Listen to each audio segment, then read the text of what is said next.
What Five Nights at Freddy's game do you think is the scariest? Maybe you think Five Nights at Freddy's 3 or FNAF 4 because of their atmosphere, but what if we branch out into fan games? Maybe you think Juniors because of its disgusting and terrifying art style. Maybe you think A Shadow Over Freddy's because of its free roam mechanics. I have recently played a FNAF fan game that I personally feel is the scariest one ever designed, but probably not for the reason you think. Today, we'll be covering Five Nights to Remember, a FNAF fan game where the animatronics stalk you like no other FNAF game does before. Let's waste no time and jump right in. Night 1 starts off strong and gets down to the basics as usual. And the moment I opened up the cameras and saw Fredbear and Spring Bonnie on stage, I already knew that this game was getting a Dexter White video. And management really wants me to help you with your These look real. These look actually real. What the fuck? The designs of the characters in this game aren't necessarily anything to write home about. We've seen Fredbear and Spring Bonnie designs 1,000 times before. But the way they're used in this game, in combination with poses and lighting, are honestly some of the creepiest pieces of art I've ever seen. They almost look real. It's almost like they took a picture of two actual animatronics and thrown them into the game, and I love it. But the creepy and realistic poses don't end there. Every single camera frame with these guys just feels uncomfortable to look at in a good way. Oh, I don't know how much I like that. No, I don't like that at all, actually. That's fucking creepy. I'm not gonna lie, usually FNAF games don't creep me out, but that is fucking creepy as shit. You'll notice as you play that the characters in this game move pretty quickly, which is something I actually enjoy. Most of the time in FNAF games, the first 2 nights are very uneventful, and in some instances, the characters never even make it to your office by the time the night ends. Once Spring Bonnie made it to my office, I knew 100% I couldn't ignore a White video on this game. Take a look for yourself. Oh my fucking god. Play the fucking tape and back up.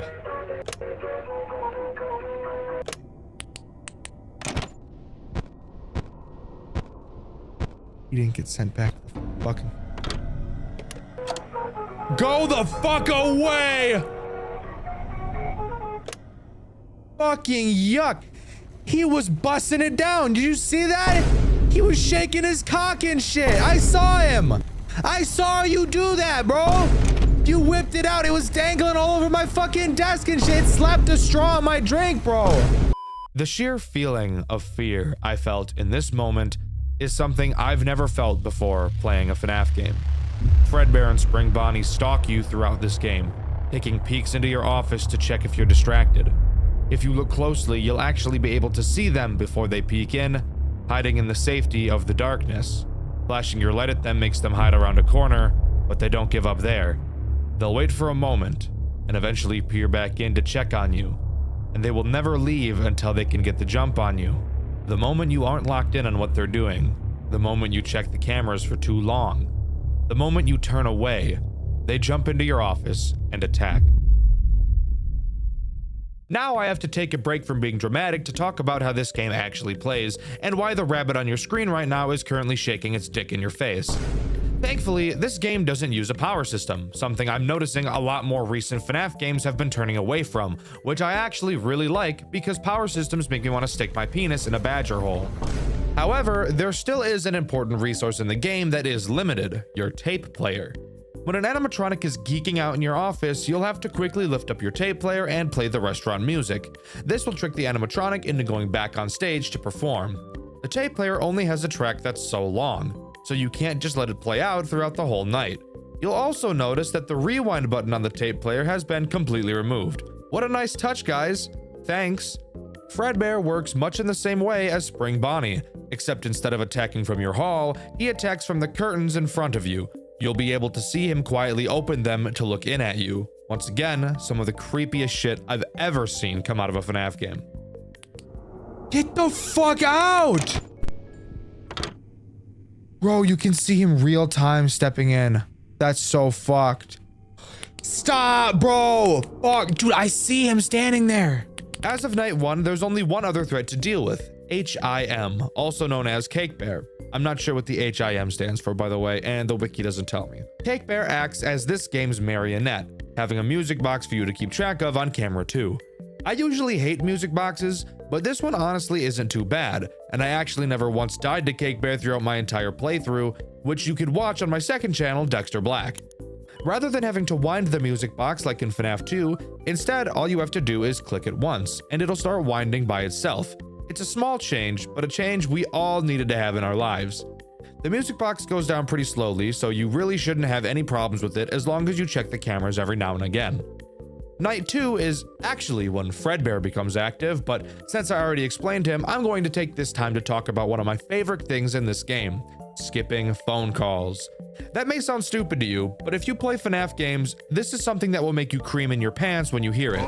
Unlike most FNAF games, where you play out the night while the phone call is happening, in Five Nights to Remember, the animatronics and music box actually don't become active until the phone call is complete, giving you the freedom to just relax and listen to the phone call without getting anally bombarded by freaky-out robots.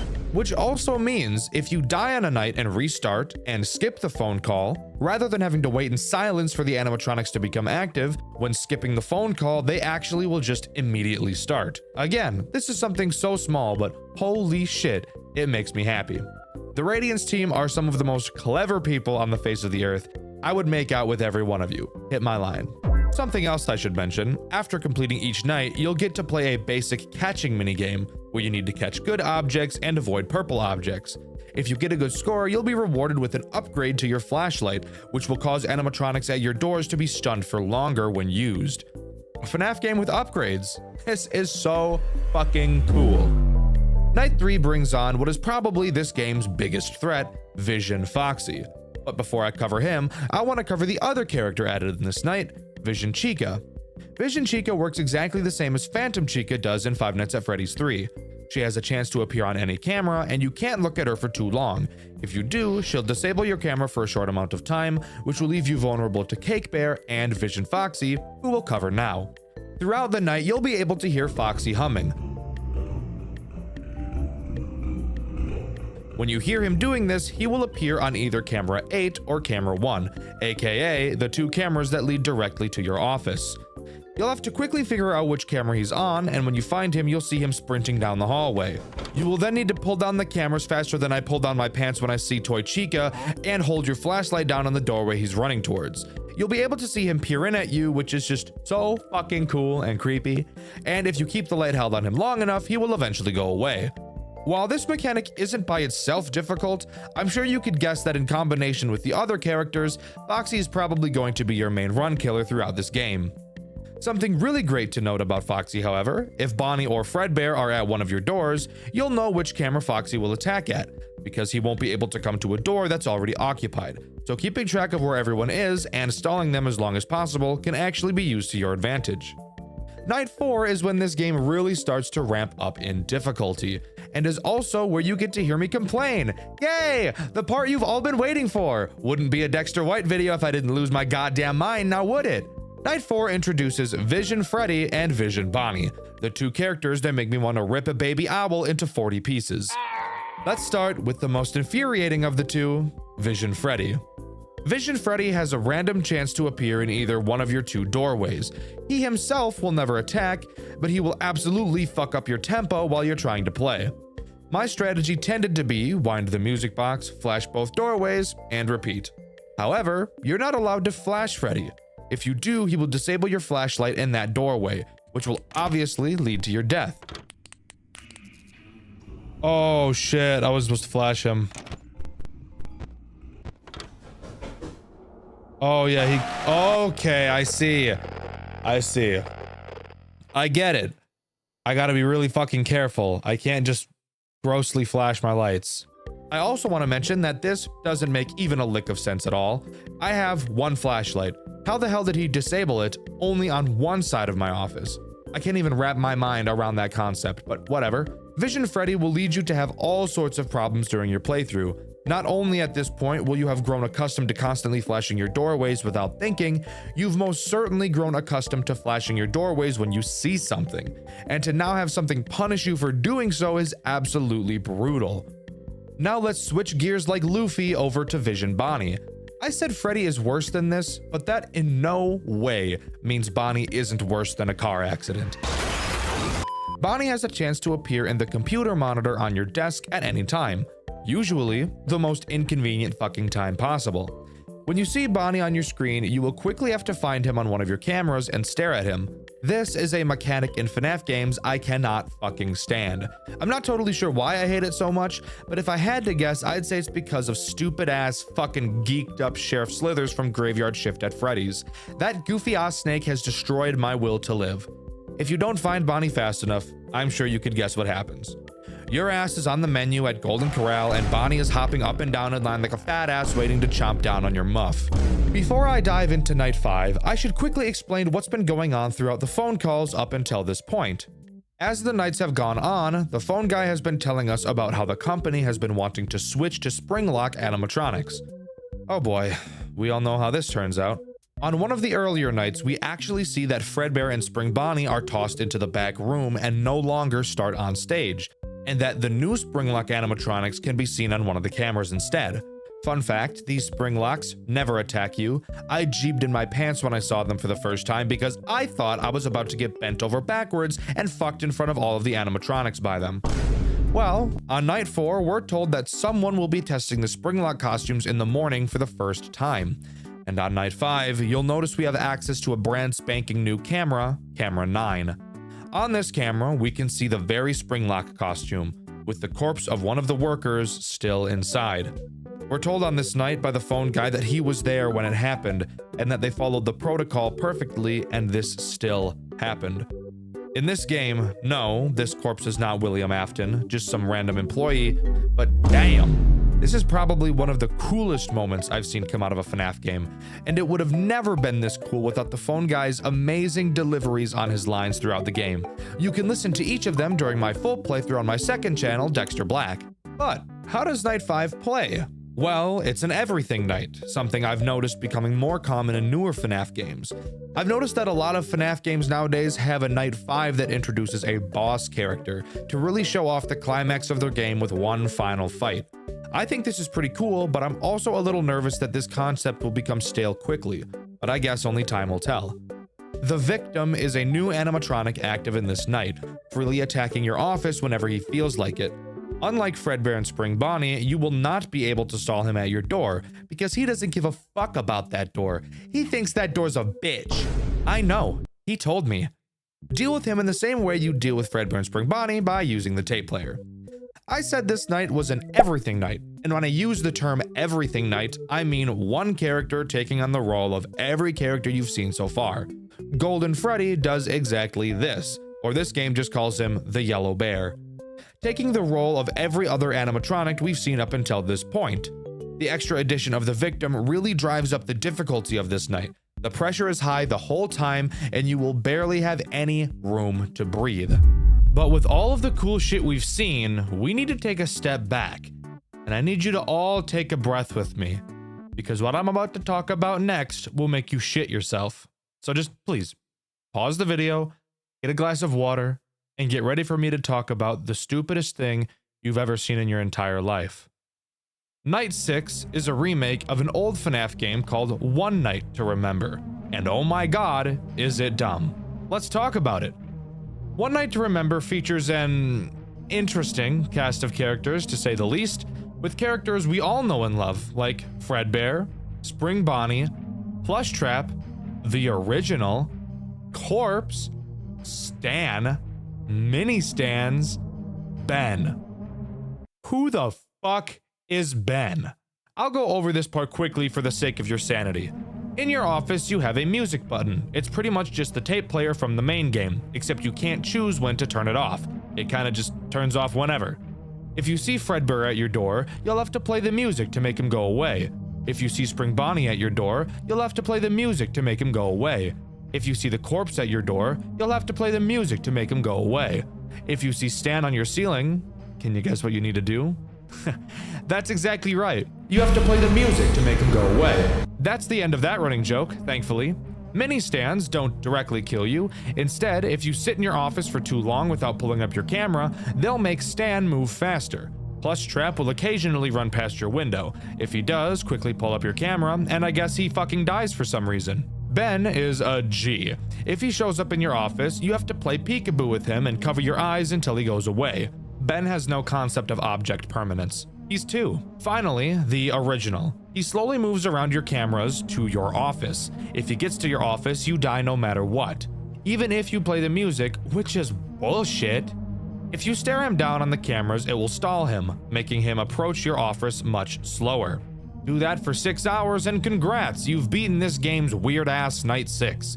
Hope you're proud of yourself because we've still got Custom Night to talk about.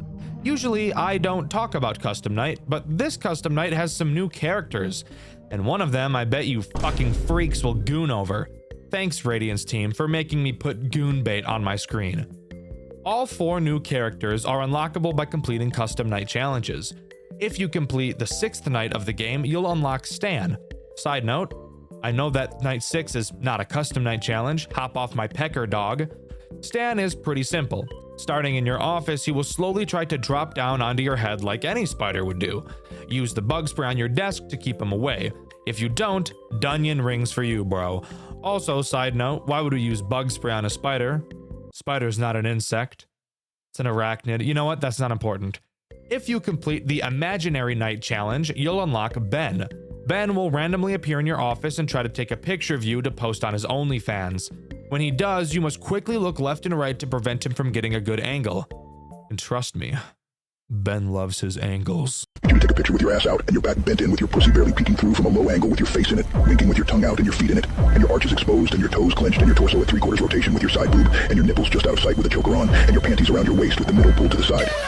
Beating the Nightmare Challenge will unlock Bite, a character that will only move on the cameras if your tape is playing music, giving you reason to stall characters in the hall for as long as you can. If he gets to your office, it's 100% game over and there's nothing you can do about it. Finally, I have to talk about the edging material. If you complete the old school challenge, you will unlock Bunny. Bunny sits on your desk and seduces you. All you need to do to get rid of her is boop her nose. While she is seducing you, all of the other animatronics get jealous of you and become disgustingly more aggressive. All right, editor, get her off the fucking screen now! I don't need an army of gooners jeebing all over their iPads, bro. Thank you. And with that, that's all Five Nights to Remember has to offer. This is honestly probably the scariest FNAF fan game I've ever played. Throughout the entirety of it, I felt in danger. I felt like me using the light to push them away from the door was actually a last-ditch effort to save myself. It's a feeling of dread that no other game has ever been able to give me, and I think that's pretty neat. What is the most disturbing thing you've ever seen while playing a FNAF game? That's a serious question. I really want you to think about it. I'm sure a lot of people are already thinking of the 3rd tape from the original Dormitibus, but that's not quite what I mean. I mean, what's the most disturbing thing you've seen? Literally seen with your own 2 eyes, or one if you're half blind. Let me cut to the chase. The game we'll be talking about today is the Fazbear Tomb, made by Maroon Fox, who, fun fact, I've actually known for many years, and he reached out to me to ask me to voice some of the characters in this game. Rest assured, that's not why I'm talking about it. The Fazbear Tomb has some of the most shocking imagery I've ever seen in any FNAF game ever. So let's waste no time and jump right into it. With nowhere better to start than Night 1, Night 1 is where we will start, and we actually get to walk into the building instead of just being dropped right into our office, which I always think is pretty cool. Starting outside, we enter the building and walk into the dining area where we can see Bonnie and Freddy. Chica is also on stage, you can tell because you can see her feet, but unfortunately the rest of her body is blocked by Freddy's enormous belly, which is just not ideal. Moving to our office, we sit down and I notice something immediately which I think is really cool. That being, instead of turning like in most FNAF games, you can actually turn 360 degrees inside of your office. It's such a small touch, but I really like it. Moving on to the tools at our disposal. There really isn't much to be said here. We have cameras and 3 doors to our office. 2 of the doors can be held shut, but the 3rd door cannot, instead allowing us to play dead outside of it. Why can't we play dead next to all of the doors? That I don't really have the answer to. Oh yeah, we can also shine our light in all of the doorways, so that's nice too. We get a phone call from the phone guy, pretty typical stuff. He gives us the normal spiel of how to deal with the characters, which might make you think they'll all be activated on this night, but you'd be wrong. For some reason, we're told how to deal with every character on night 1, even though only one threat is introduced on this night.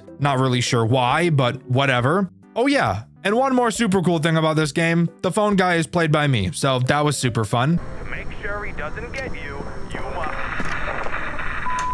Well, that is all the training for today. Good luck on your shift and have a killer time at Freddy's. There's 3 doors. What do you mean? What do I have to do? Also, why am I'm talking to myself? It feels weird. Moving on to the one threat this night introduces, that being Bonnie, who is as basic can get. Bonnie's goal is to attack the one door in your office with no actual door on it. He'll wander around the cameras before getting there. You can flash your light to double check that he is indeed there, and once you know he is, just play dead. Phone guy says to do so for 10 seconds. Kind of odd how he just knows how long you're supposed to do that for, but I'm gonna look past it. Something I'm not a super huge fan of in this game is just how long the nights are, especially night 1. You'll notice that each minute in this game is about 1.5 seconds in real life. And with a night like night 1, where only Bonnie is active, and at the same time during my playthrough, which you can see over on my second channel, Dxtr Black, I actually never even had Bonnie come to my door, and I was playing Raid Shadow Legends the whole time. It just leads to this night feeling like a slog. But after making it to 6 AM, we complete the night, and we can talk about the post-night 1 minigame, which may just be one of the most shocking things I've ever seen in my life. During this minigame, we have to take apart Bonnie because there's been complaints of a bad odor coming from him. We start by opening his head, removing his arms, and cracking open his torso. Removing the plate, we see this.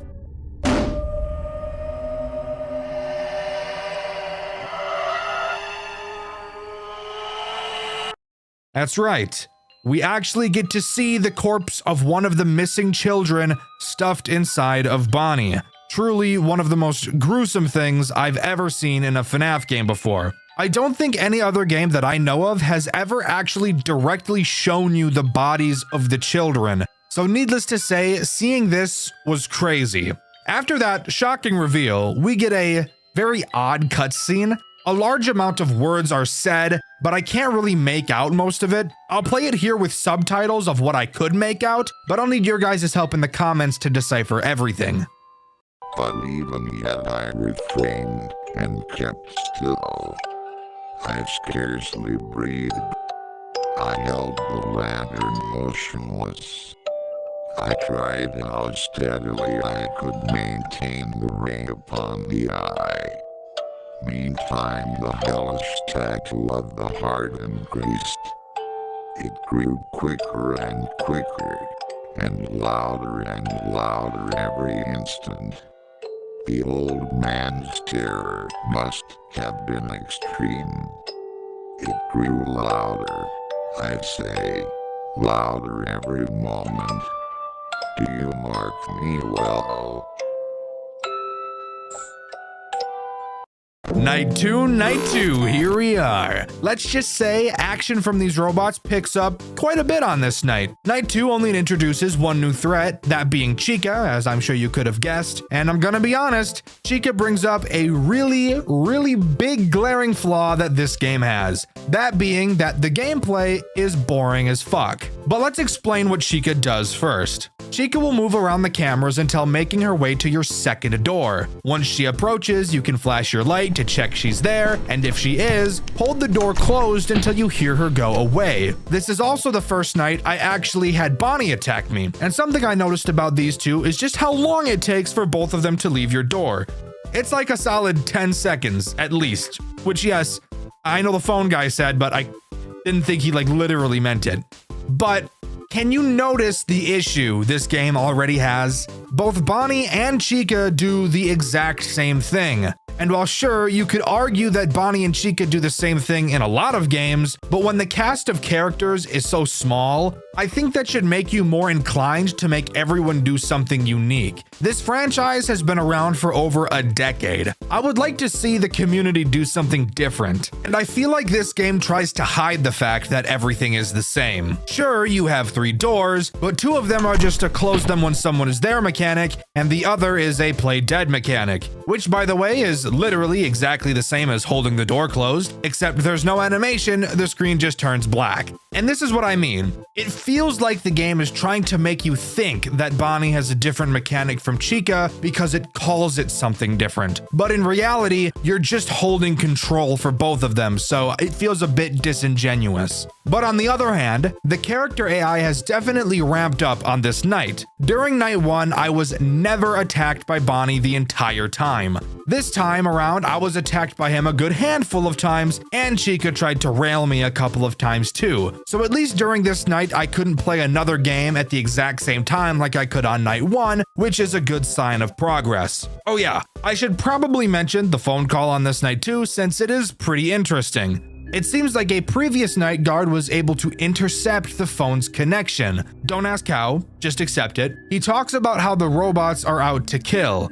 We already knew that. And he explains Foxy and Freddy's mechanics, which is good since the phone guy on night 1 cut out before he could finish talking about Freddy and how he worked. I'm obviously not going to tell you how to deal with Freddy and Foxy right now since they aren't even active at this point, so let's just move on to the post-night 2 minigame. Something I want to quickly preface is that technically these are not post-night minigames, they're technically pre-night minigames, but I'm so used to talking about the minigames after talking about the night. Oh, just know that this minigame I'm about to talk about isn't a post-night 2 minigame, but is really a pre-night 3 minigame. Who really cares though? It's all in the same order. In this game, we play as a very slow, fat child.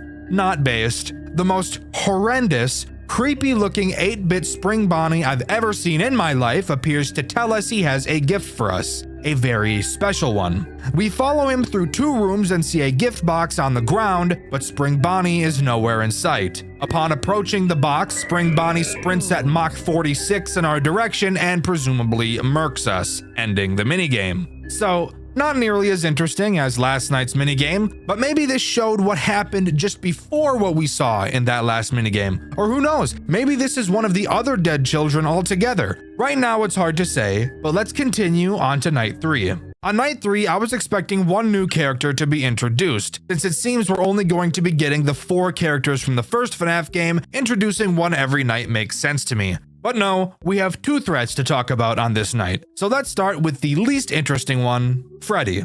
Freddy works, quite literally, in the exact same way as Bonnie and Chica, with the exact same attack pattern and the exact same way of dealing with him. He will attack your 3rd door, except he doesn't like to be flashed by your light. So if you ever do, he'll kill you instantly, even if you close the door directly afterwards, which doesn't make sense. So this brings up a question of how you're supposed to know when Freddy is there.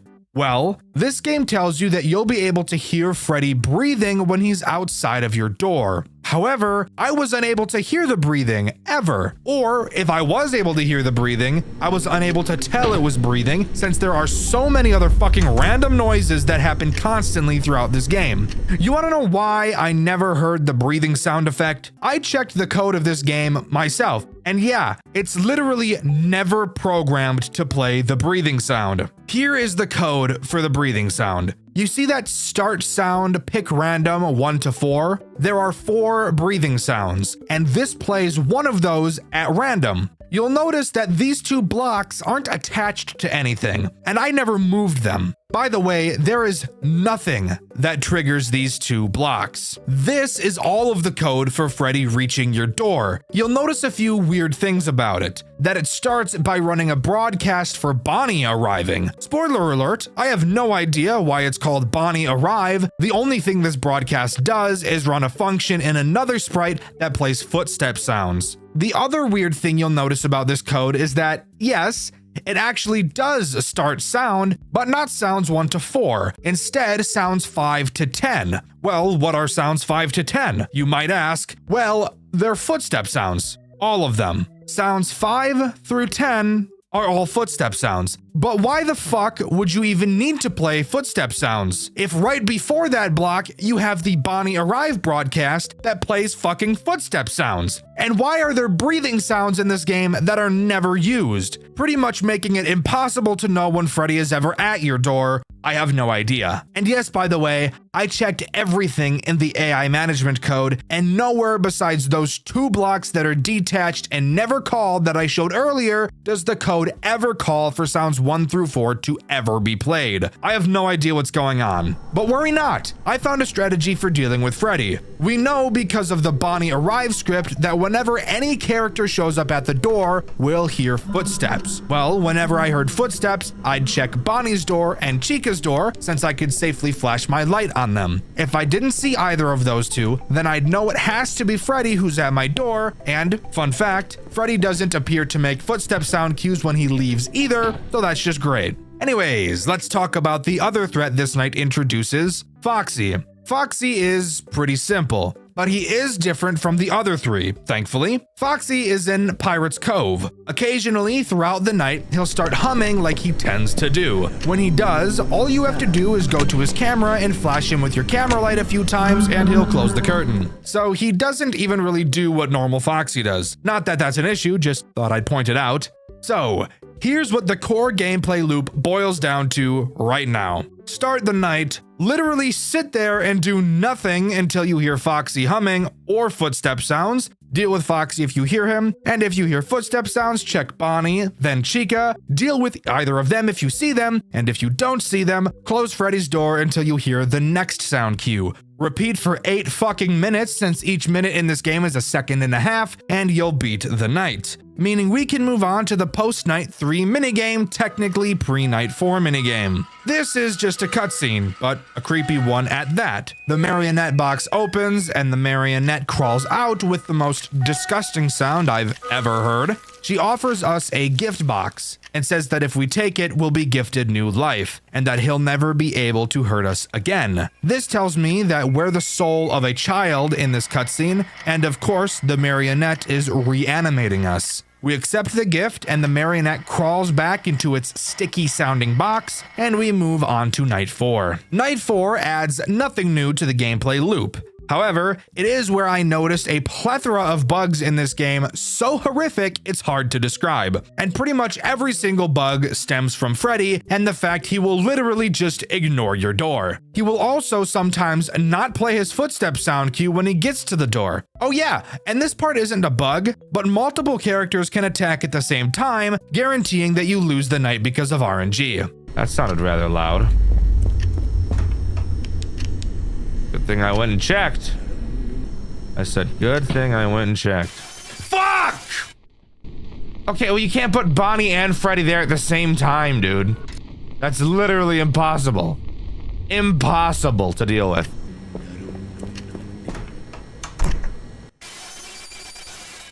Really, bro? Bonnie. Fuck off. What the fuck, dude? This game fucking reeks. Holy shit. It's a broken fucking mess. So yeah, doesn't that just look like a ton of fun? Because it wasn't. Anyways, since there isn't actually anything new to talk about, we can move on to Night 5, which actually does introduce something pretty sick. But of course, before we talk about it, we need to talk about the pre-Night 5 minigame. It's a pretty shitty, boring minigame. It's literally just the opening to FNAF 2. We're in the POV of Freddy, and we can look back and forth at Bonnie and Chica. Nothing super crazy or groundbreaking happens. We don't even see the marionette like we do in FNAF 2. Alright, who cares? Now we can move on to Night 5. Well, let's just say that Night 5 is something different, acting as this game's boss fight night. Every character we've seen up until this point has been disabled, and we hear the doors to the entrance of the building open, only to see none other than William Afton inside of the Spring Bonnie suit enter the building. That's right, the boss fight is with Afton. Why is he here? I have no idea. Is it ever explained to us why he wants to come kill us? Just a security guard that he himself likely hired? Not at all. But are we gonna complete it nonetheless? Yes. Honestly, calling this night a boss fight is pretty generous, as Afton does not do anything interesting or different from the rest of the characters. he can attack 2 of your 3 doors, and I'll talk about why in a bit. He can attack the 2 doors that, well, actually have doors. Obviously, when he's there, just close the door and he'll leave. However, Afton is faster than every other character we've seen so far, so tracking him on the cameras to tell which door it is he actually went to is really important, since you won't have time to check both doors without him killing you. Once again, like Freddy, even if the fucking door is closed. Hello? Ah, bitch! The door's closed, dude. The bugs in this game, they're unbearable. They're unbearable. Unbearable, dude. The door was closed. Now, you may be wondering, why doesn't Afton attack the door that Bonnie attacks? The one with no door? Well, that would be because it'd be impossible to defend yourself. You might think that that would make it the perfect door for him to attack, but from a gameplay standpoint, you really can't have him attack that door, now can you? Because he's not going to believe that you're already dead, since he's a human and not a stupid fucking robot. So this once again brings up my point, why even make the first door's mechanic playing dead? Why not just make it another door? It would literally function the exact same way, plus it would give Afton another means of attack and make his boss fight actually make a little bit more sense and slightly more difficult. But let's even look past all of that. What happens once you beat the night? Well, get this. Afton enters the fucking office anyways. So like, what is the point of whatever we just did? Clearly he has the power to be able to get into your office regardless. This kind of feels more like what we did throughout the night didn't really matter, which, by the way, the nights in this game are way too fucking long for how boring the mechanics are. A game like Next Week at Freddy's can have really long nights because there's a lot of variables that can change throughout the night to make it interesting for a long time. But when every single character in the game is dealt with in the exact same way, 8-minute nights are just completely unnecessary and make the game feel like a drag. But like I said, after you complete the night, Afton gets into the office and we get the following cutscene. I found you at last. Did you really think you could hide? Did you really believe that you could cower away from me? I own you. I own this place. This is my kingdom, and I shall take you to my hell.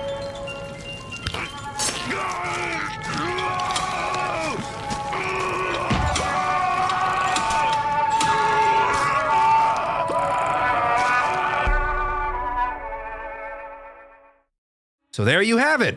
The marionette appears from the fucking ceiling. I guess she was just hiding up there the whole night, and she sets off the Springlocks in Afton's suit. Which, by the way, once again, I have no idea why he's even wearing the Springlock suit. The robots are not even activated on this night, so it's not like he's trying to disguise himself from them. If anything, wearing the suit you killed them in would probably just piss them off. I'm not really sure. William dies in front of our eyes, and the Fazbear Tomb comes to a close. Overall, I think it's pretty clear that there's a lot I see wrong with this game. However, I don't think it's necessarily bad. It's clear a lot more care went into the storytelling and the designs, which I can appreciate. I know Maroon Fox is already working on the second game, but if you're watching this, Maroon, which I'm pretty positive you are, you need to fix the problems I mentioned in this video before you release the second one, because this game was incredibly frustrating and it did not need to be. Scopophobia is the irrational fear of being persistently stared at or watched.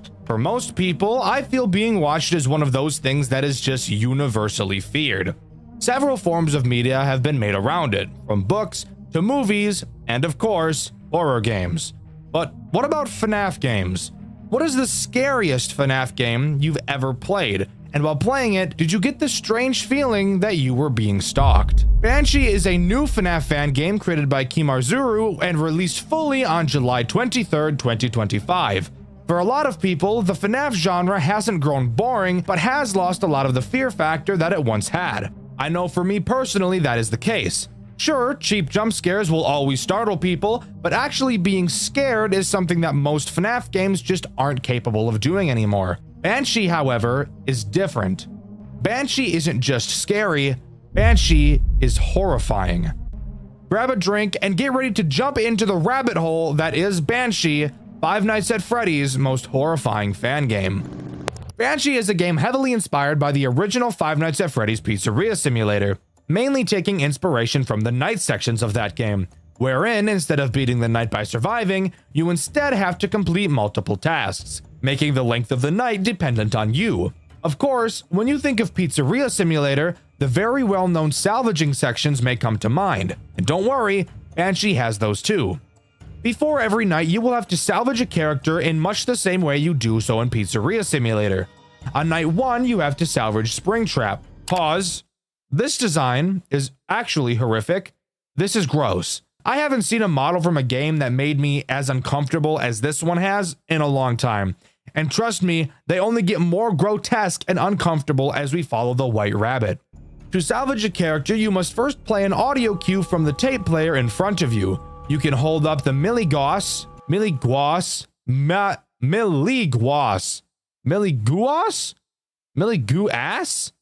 I don't know, to measure the animatronic's aggravation.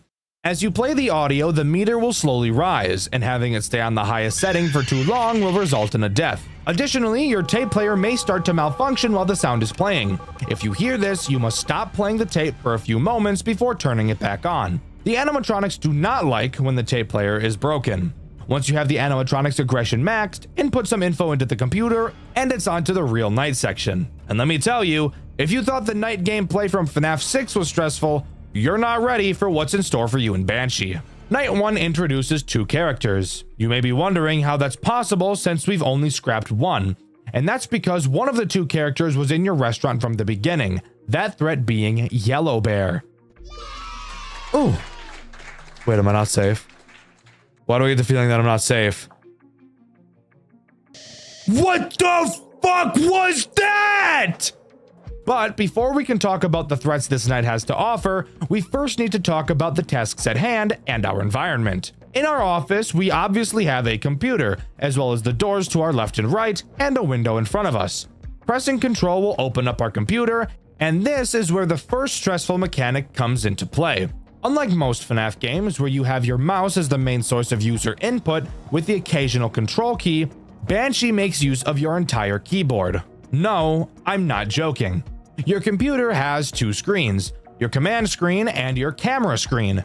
You may notice you're unable to press any buttons on the camera screen that would allow you to see around the building. So, how do you see additional cameras? This is where your command screen comes into play. By typing the command CC and pressing enter, you will get access to your camera controls, which is obviously what the CC stands for, dumbass. You can then use your arrow keys to transfer up and down between cameras. No, you cannot use your arrow keys if your camera controls are not up, which means if you're working on something else like a task and need to check a different camera, you will need to type in the camera control command and then start sifting through the cameras. This is obviously stressful as fuck for a number of reasons. On later nights when things begin becoming more hectic, if you're not a fast typer or you can't remember where the keys on your keyboard are without looking, then this will pose a very obvious problem. I mentioned your tasks. What are those exactly? Well, you have 4 tasks you have to complete. Kind of. You don't actually have to complete any tasks to beat Banshee, as there still is a 12 to 6 a.m. timer. So, what's the purpose of the tasks? And to be truthful, the answer is that I don't really know. At the end of each night, it tallies how many tasks you've completed, and that seems to have something to do with how much money you get. So I'm assuming that the only downside is not having money for your tycoon, which is needed for the true ending. But there may be another reason I'm unsure of, and the wiki is no help. Anyways, back to the tasks. Task number 1 requires you to look at 2 items that are going to be shipped. You will have to check if both sides are identical. If they are, type Y and press enter. And if they don't match, press N and then enter. Do this 8 times and the task is complete. But if you ever mess up, you will have to start back from 0. This task is not challenging, but when paired with the other threats this game has to offer, it will quickly become stressful to even be able to manage this. Task 2 requires you to read an excerpt of Who the Fuck Knows What, and either archive it or shred it. To keep it simple, if it's good press, archive it. If it's bad press, shred that bitch. Task 3 involves sitting on your fat lazy ass and waiting for a code to decipher, and then inputting the numbers and pressing enter. Task 4 is much the same, but instead of numbers, it's arrow inputs. And that's all the tasks, which means we can start talking about the threats that this night has to offer. The first of which being the one I mentioned earlier, Yellow Bear. While you never really actually see him, he does still attack you.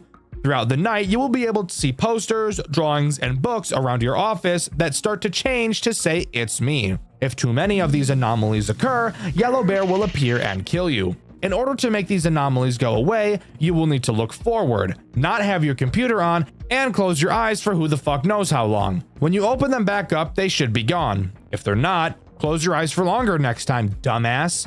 Hands down, the easiest threat in this entire game. The other threat is obviously Springtrap, or as this game calls him, just Afton. Afton will walk around the cameras and make his way to your left door. When he's there, he will make no sound cues. Or at least, if he does make a sound cue, I was just never able to hear it. When he is there, all you have to do is turn at him and stare until he moonwalks back into the darkness. Again, some of the creepiest shit I've ever seen.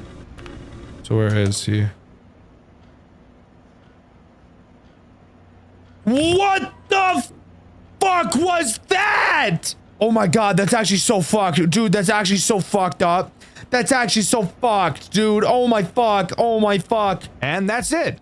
Either by completing all the tasks or surviving until 6 a.m., the night will be finished and we're safe to move on to night 2. Now, before we do that, this is where I should probably talk about the tycoon section of this game, but that whole pile of bullshit will be saved until later, because in my full playthrough, which you can see on my second channel, Dxtr Black, I butchered the tycoon sections so fucking horribly, you have no idea how badly I fucked them up. So I'll just save that for later. For now, we move on to Salvage 2. Salvage 2 is called Molten, who I originally thought was Ennard.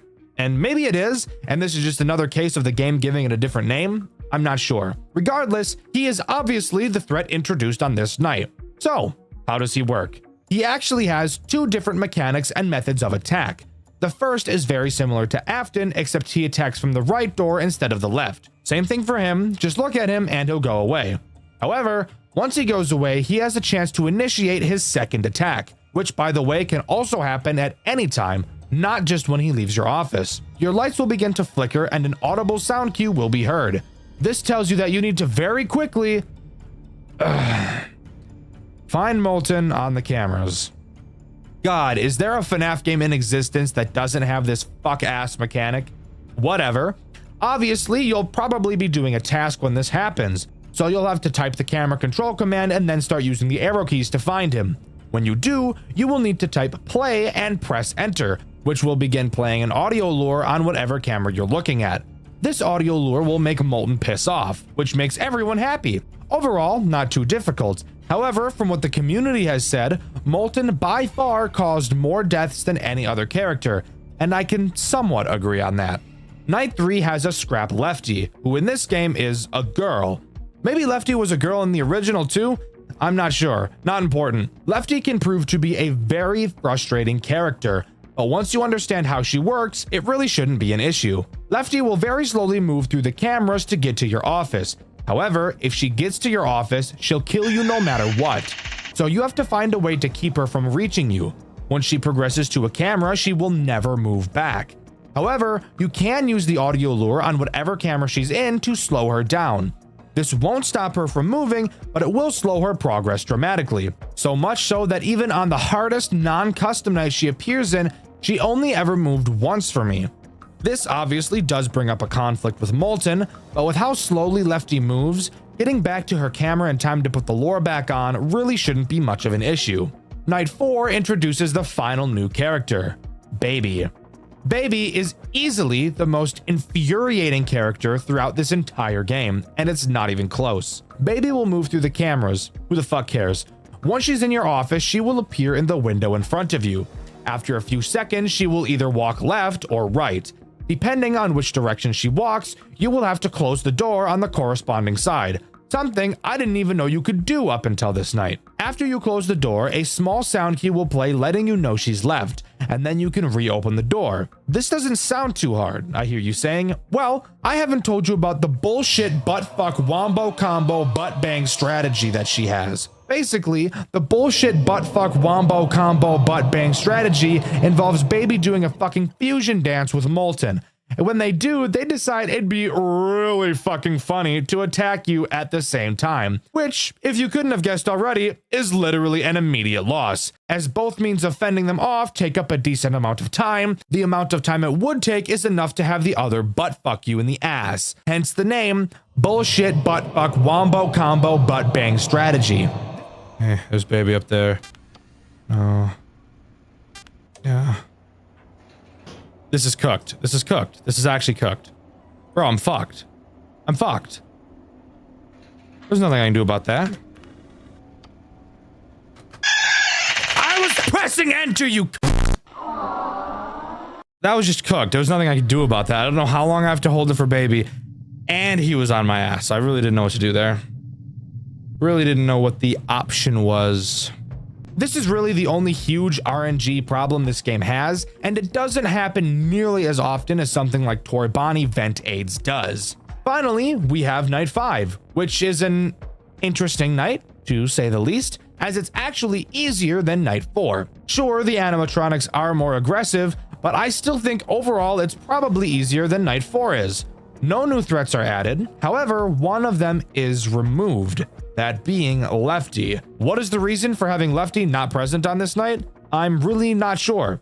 So this night goes just about as well as you'd expect it to. And with that, the game is over. We get a final monologue from Henry as he burns down the building with us inside, mentioning how he didn't want us to go, but he needs to bring his daughter back. I'm gonna be honest, I don't give a fuck about this ending. You wanna know why? Because it's not canon in any way. Yeah, this is the bad ending, by the way. The true ending has a lot to do with the tycoon sections of the game. And god damn it, that means it's time for me to go over this bullshit.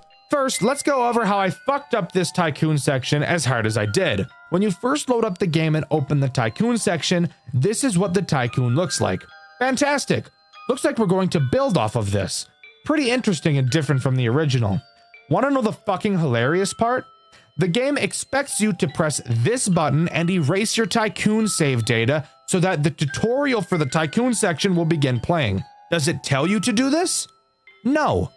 So why the fuck would I even think to do it? Sure, I pressed the button and saw the message to erase the save in my playthrough, but this is literally the first time I'm seeing the tycoon.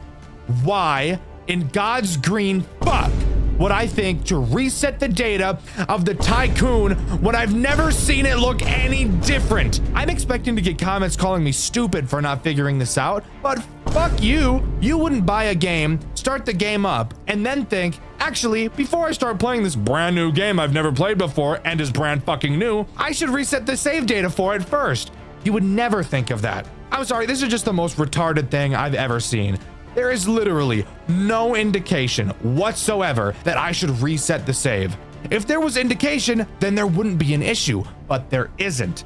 I'm just shown the tycoon and that's it. But hey, let's just relax for a moment and pretend like this part of the game actually makes sense. What exactly do you do? Well, you obviously go through the tutorial and learn how to play the tycoon, and then can get to building.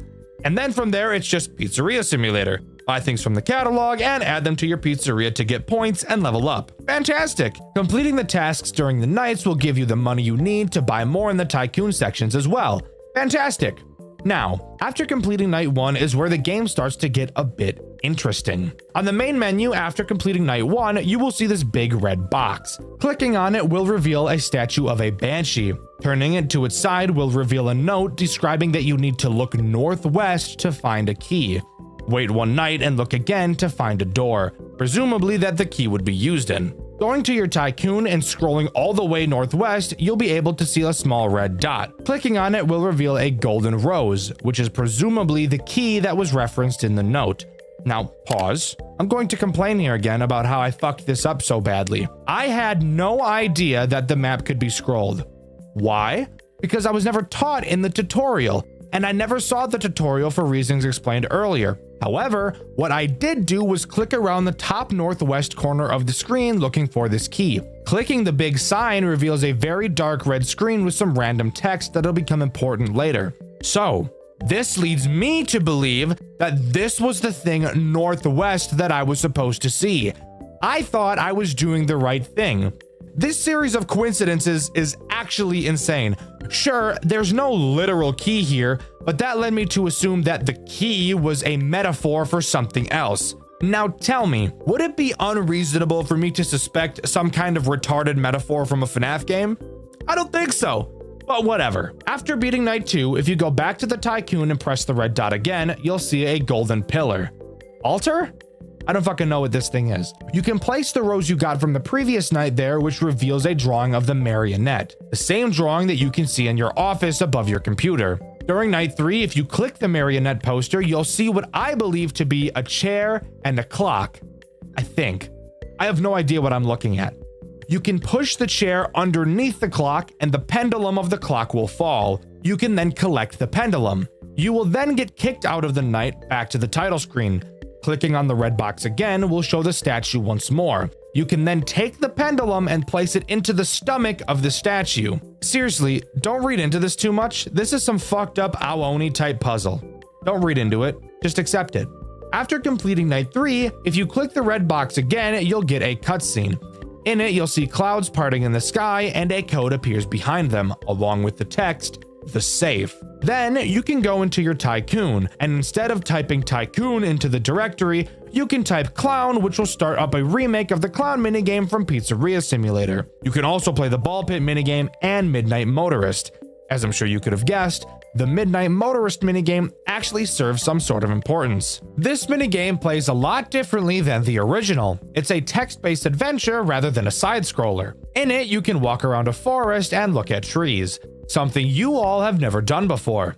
Searching some of the trees, you can find a pendant. Walking to a lake, you can find an old man fishing. This person is who I assume to be Old Man Consequences. If you talk to him, he'll tell you the story of a girl who found a rabbit. The rabbit eventually dies and her father gets her to bury it. Later, she digs up the corpse only to find that the rabbit's fur had turned yellow.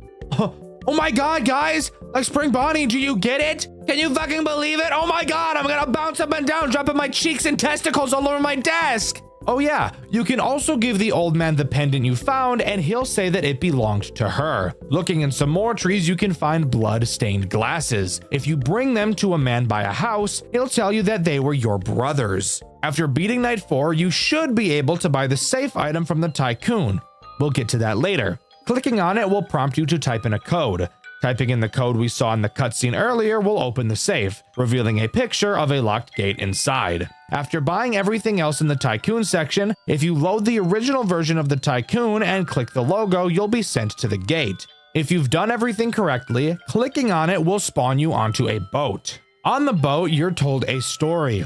Once again, I assume this story is being told by Old Man Consequences. He tells the story of Charlotte, Henry's daughter, the girl who was pushed outside of the pizzeria in the rain and left outside where she was later found dead. The story is abruptly ended by the line, "She isn't there anymore, Henry." Finally, if you've done everything properly and at the right times, when you enter night 5, the puppet will be present, likely being the reason Lefty isn't there. The puppet acts as this game's final boss. So let's quickly go over her mechanics. The puppet can appear in any of your 2 doors. When she does, simply close the doors and she'll go away. Additionally, she will play a laughing sound cue. When she does, you must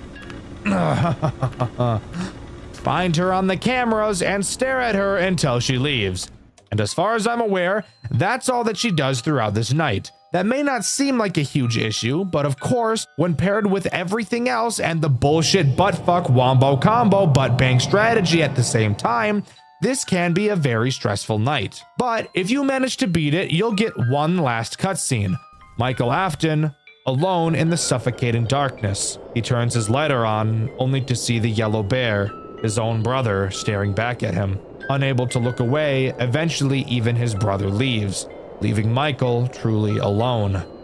Knowing there's nothing left that he can do, Michael sets the building ablaze, killing himself while also allowing the souls, his brother, and Charlotte to rest. And with that, Banshee comes to a close. But hold up! Want to hear something awesome? If you remember, I said you have to get the safe in order to get the true ending. Well, I was chatting with the owner of the FNAF fan game wiki, City, and he told me that it is literally impossible to get the safe on your first playthrough, as it isn't possible to get enough experience to get to level 5. Since your Tycoon save and your game save are separate from each other, you can restart the main game and still save your Tycoon as it was, making it possible to reach level 5 and buy the safe on the second playthrough. I personally think this is one of the stupidest things I've ever seen. Forcing someone to play through the entirety of the game twice to get an ending is insane. Yes, I'm aware New Game Plus is a thing, and yes, I hate New Game Plus as well. But aside from that, this game is truly fantastic. From the visuals, to the gameplay, to the atmosphere, and of course, the amazing retelling of the FNAF 6 story, I think it is easily one of the best FNAF games of recent times, if not ever. Easy S-tier game, and I would highly recommend it. This game does such a perfect job of bringing the fear to this series that I feel it really needs. The story of Five Nights at Freddy's is grim, and the game should amplify that, not take away from it.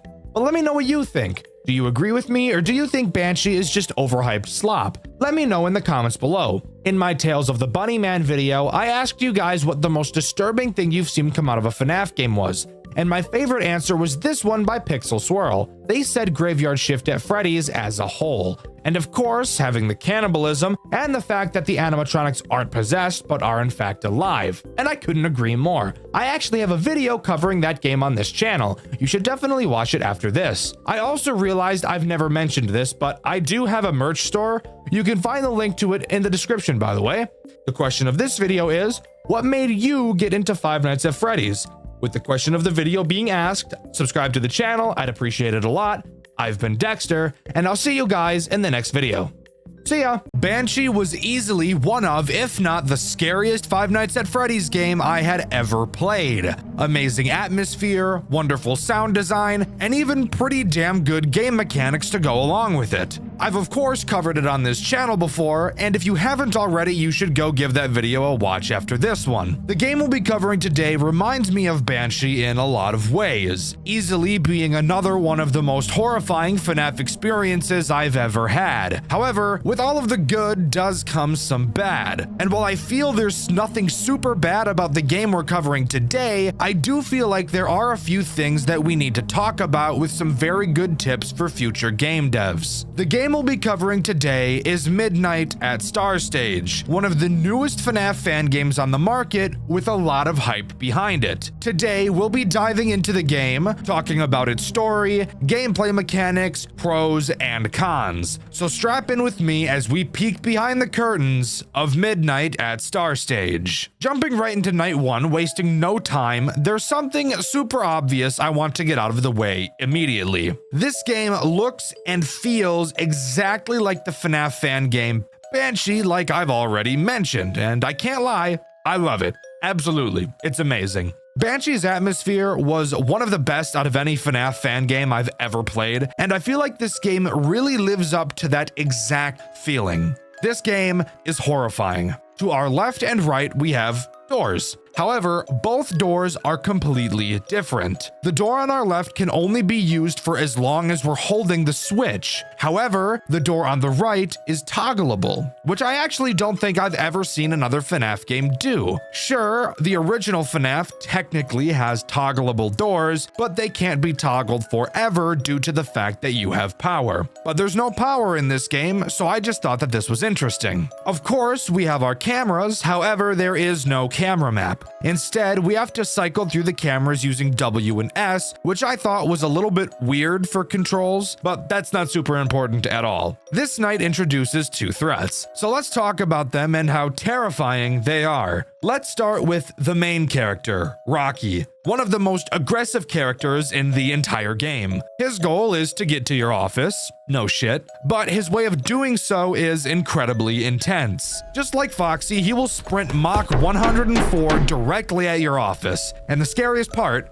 he can attack either side. The way you'll be able to tell which side he's going to attack is based on which cameras he goes through. If he goes to camera 3, that likely means he will attack your left door. If he goes to camera 6, that likely means he will attack your right. Oh fuck! Now, when he gets to your door, all you have to do is close it. However, like I said, he is incredibly fast. And when he runs to your door, well, yes, he does make a noticeable sound cue. Just take a look at this clip and see how fast he really is. I don't know, dude, there's no fucking sound cue.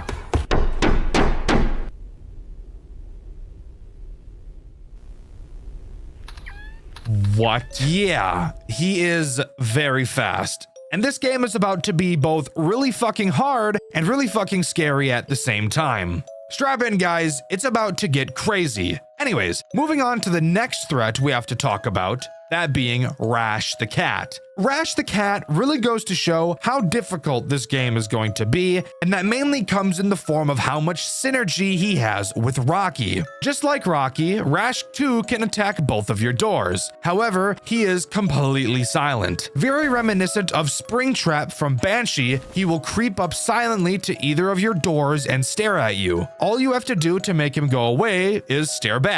Oh my fuck!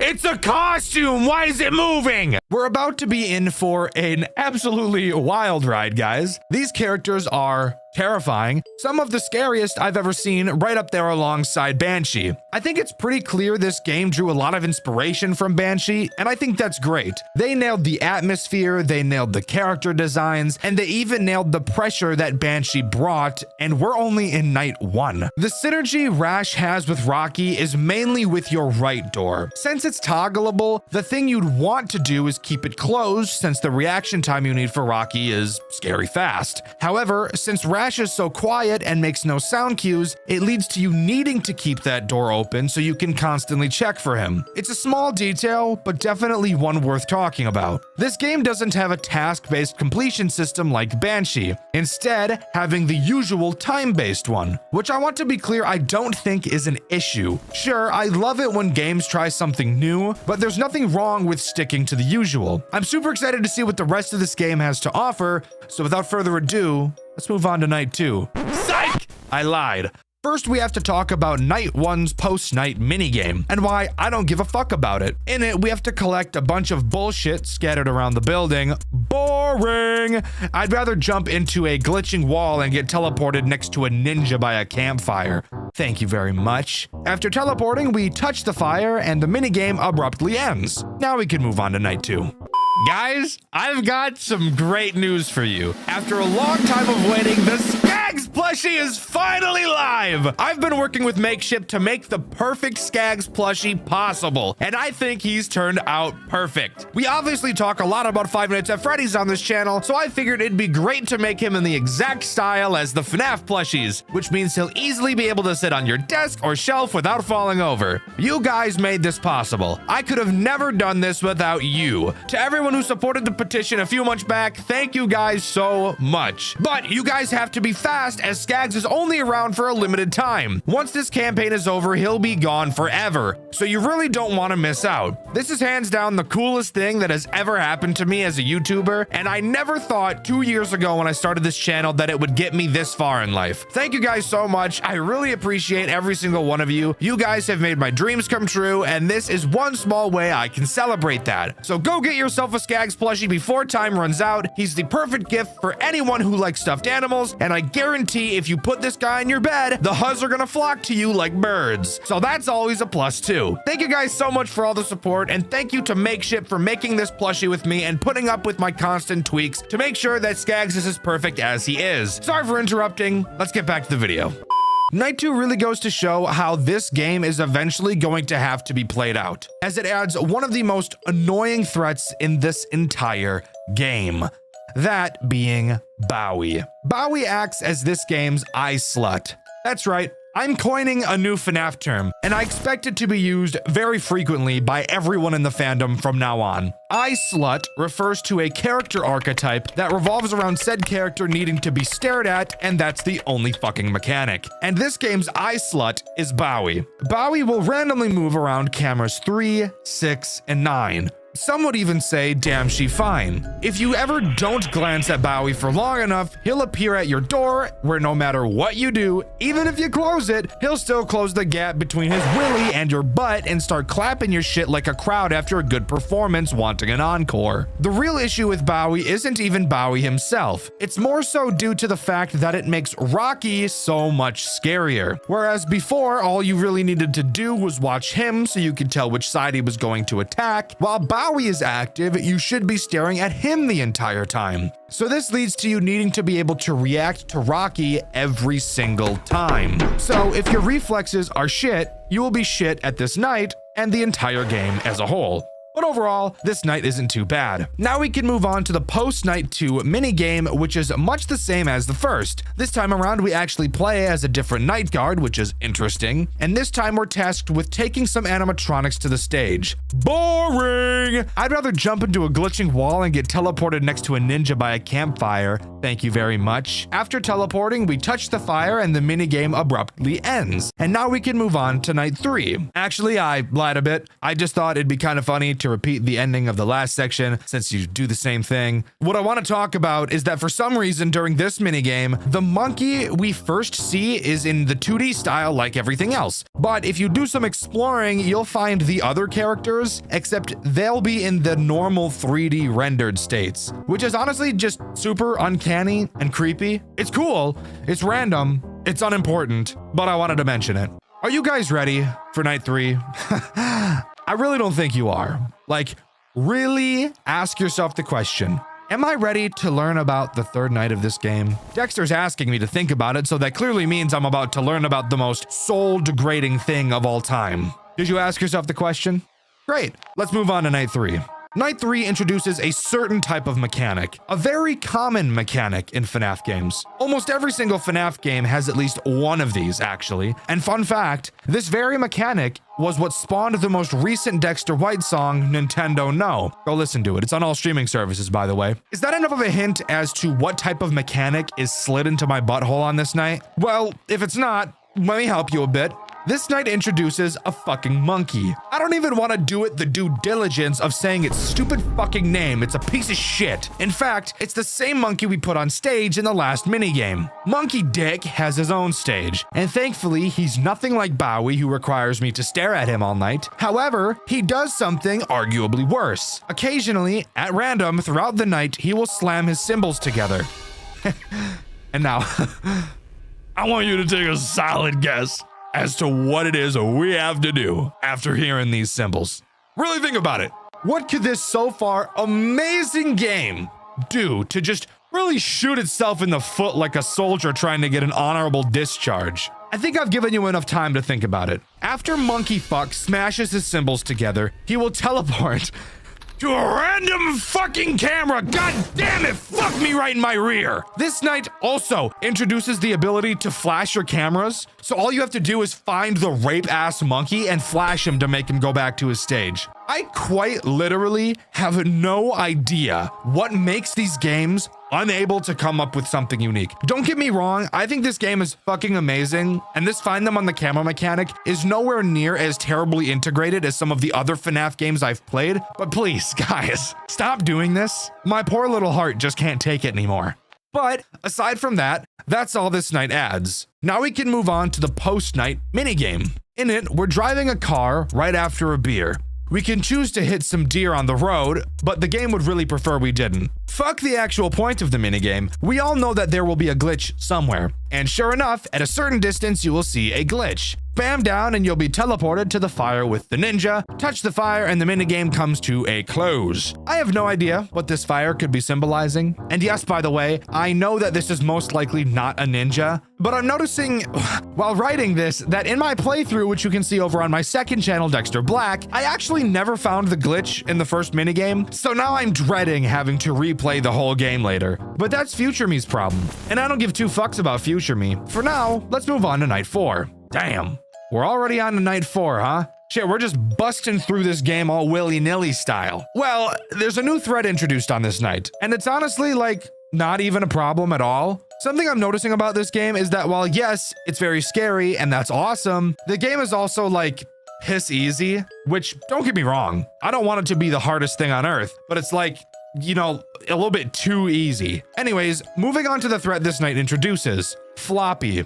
Yes, I'm serious. Get it out of your system. I know it's a completely ridiculous name, but that's his name and we love him just the way he is. And the way he is basically just a fucking statue. Floppy sits directly outside of your right door, and his mechanic is cool at a glance. Floppy is a weeping angel and will only move when your door is closed and you can't see him. So he directly synergizes with both Rocky and Rash. However, if you've seen my playthrough over on my second channel, Dxtr Black, then you'd know that the need to have this door closed at all times isn't really present, as you need the door open at all times to see if Rash is there. So keeping it closed at all times is actually just a pretty bad idea. And it's not even like Floppy moves at an insanely fast rate, because he really doesn't. So for most of the game, it'll be like he's just a fucking decoration. It looks scary and that's cool, but generally speaking, he doesn't really add anything to the gameplay loop, which I do think is very disappointing. I've thought for a bit on how you can make him more interesting without changing his mechanic at all, and I think I have two decent ideas. The first being the one I would personally go with. Really make him a weeping angel and force you to look at him, not just have the door open. This would make him much more threatening, albeit the most annoying thing on earth. The only other way you could make Floppy more threatening is somehow designing a way to make closing his door more needed. Because quite literally, the only time you ever need to close the door is the 2 seconds it takes to make Rocky go away. And that's even if he attacks that side in the first place, which of course isn't always guaranteed. But realistically, the best way to solve this problem is to not even have the problem in the first place and just make Floppy do something else. There's plenty of mechanic ideas that devs could take from the other brilliant fan games that exist. Here's a quick tip for FNAF devs. If a character you add doesn't feel like a new threat you have to actively think about, either don't add that character or find a new mechanic for them. Anyways, after completing the night, we of course get a post-night minigame. In it, we play as a sad fat kid. I actually can't confirm if this kid is sad, but I know that if I was fat, I would probably be sad. So I'm just assuming this kid is the same way. In this minigame, all we have to do is walk from one side of town to the other while avoiding cars on the road that are, for some reason, not stopping for the literal roadblock of a child directly in front of them. At 2 points during this minigame, you can see what appear to be a pair of eyes watching us. But I have no idea what this is actually supposed to mean, and I also don't know what the story of this game could be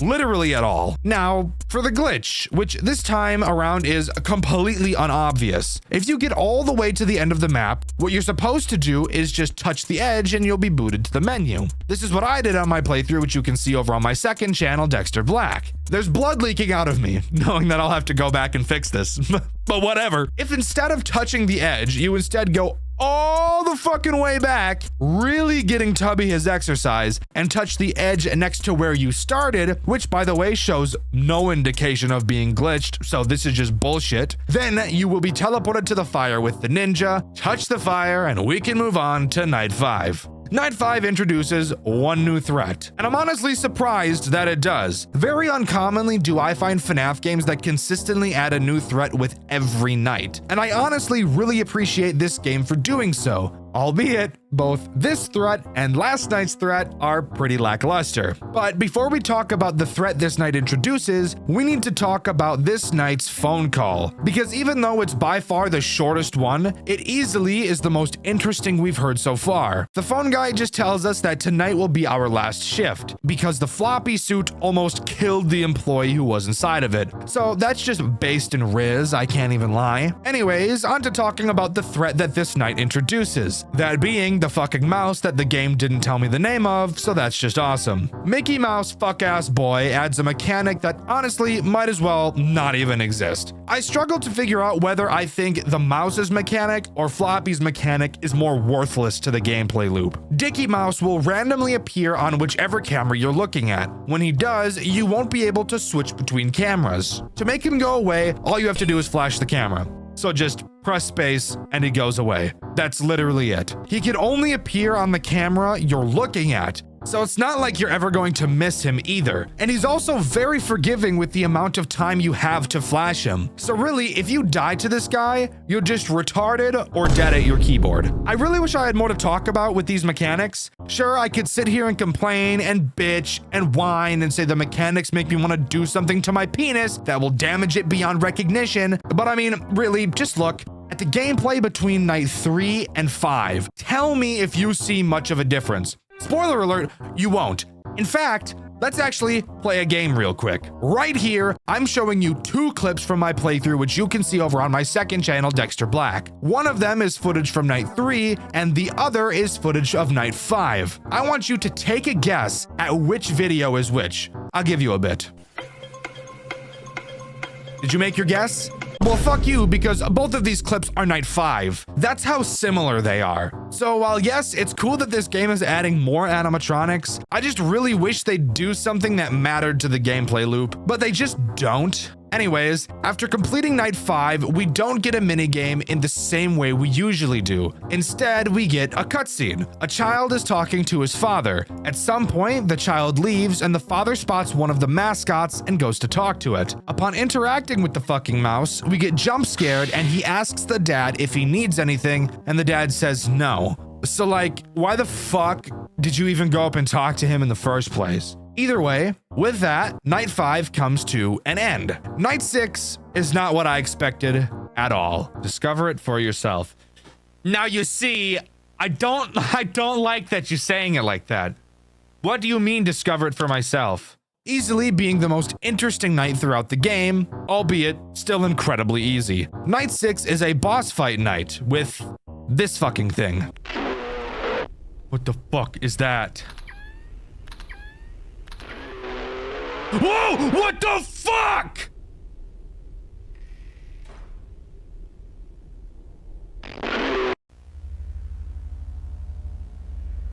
The fuck was that?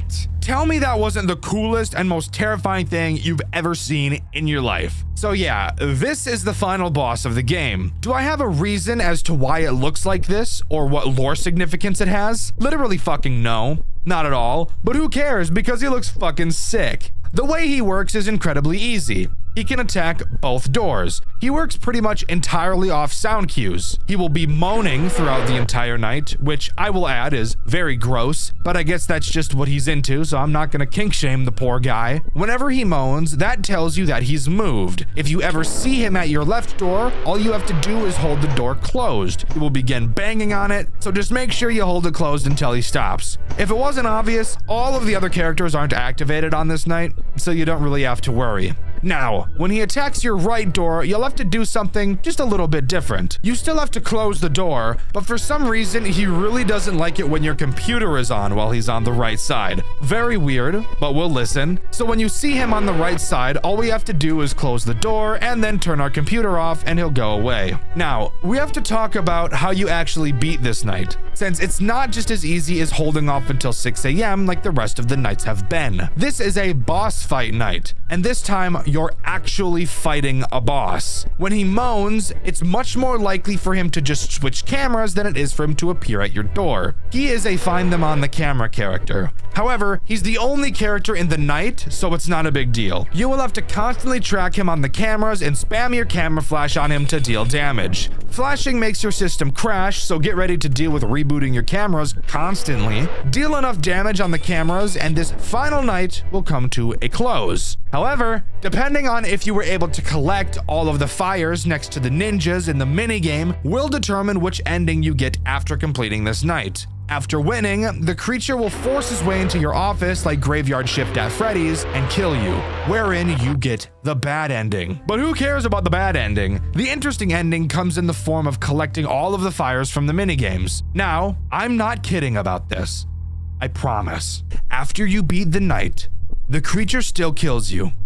However, the fire slowly rises from the bottom of the screen and you're spit into a fucking Undertale boss fight with the creature. What the fuck am I playing right now? I'm dead serious. This is not edited. This actually happens in the game. You have to dodge a plethora of attacks, and every once in a while, you'll get the chance to attack. Attack 4 times and it'll fucking die, rewarding us with the good ending, which by the way, is no different from the bad ending. There's no extra story revealed or a cutscene. It's just a boss fight and then an end screen. There's only one other thing I wanted to talk about, and that's a weird minigame you can find hidden in the extras menu. In it, you play as this weird white statue thing. The only thing you can do is find a newspaper clipping on the floor talking about some missing children. That's literally it. I have no idea why this is here. I have no idea what missing children had to do with this game. I failed to pick up on pretty much any lore this game has thrown out, if there was any at all. But for all of you little theorists, have fun with that information. But with that, that's all Midnight at Star Stage has to offer. Overall, I think this game was terrifying. However, I feel like this game was heavily inspired by Banshee. And it was. It almost feels like the dev wanted to make Banshee, but didn't actually fully think about the mechanics of how the game would work. Don't get me wrong, this game looks amazing and it plays well, but the synergies with characters really just aren't there. And I have no idea what the fuck the Undertale boss fight was about, but it was pretty cool. Juniors is the most unique FNAF fan game I've ever played, and I have played a lot of them. Really, I've quite literally built my entire career around playing FNAF games, and Juniors is 100% the most fun I've ever had playing any FNAF game ever designed. This video is here to go over everything I love about the game and the few things that I hate, because truly, I do not believe there is currently any FNAF fan game that does the formula better than Juniors.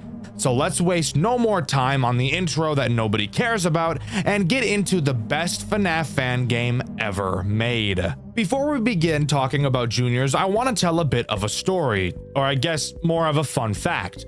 I actually wanted to avoid playing and reviewing Juniors for the longest time. I've been getting suggestions for it since my first ever FNAF video over a year ago, and I've always decided that I didn't want to touch it.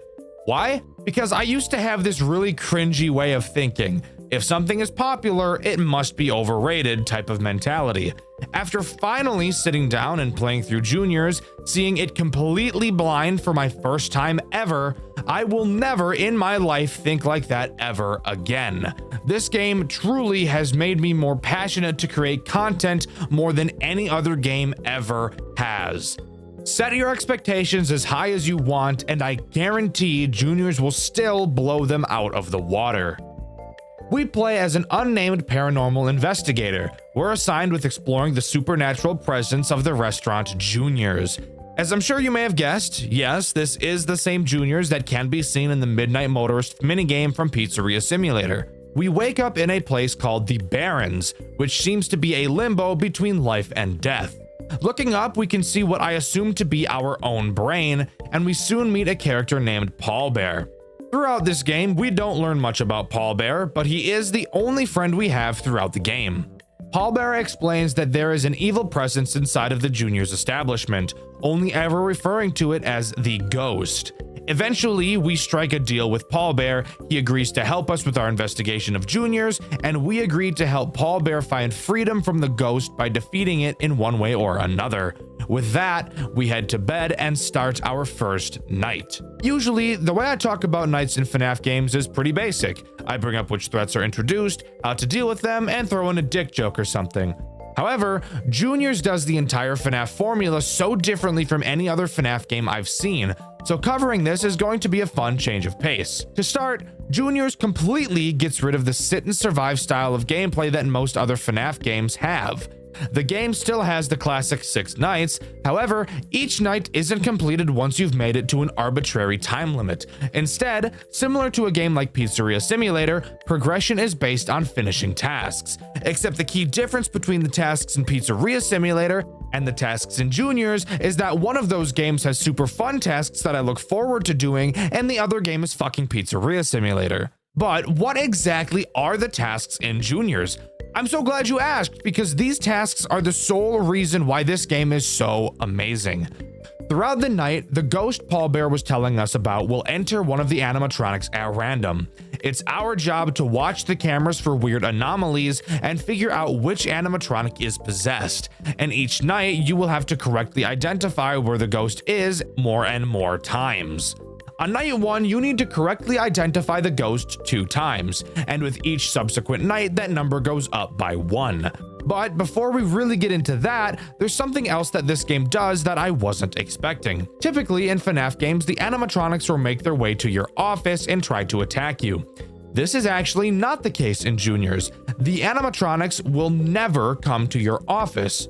Well, at least not in the typical FNAF way, but I'll cover that in a minute. The tools at our disposal are pretty minimal. We have our cameras, control panel, and our repair room.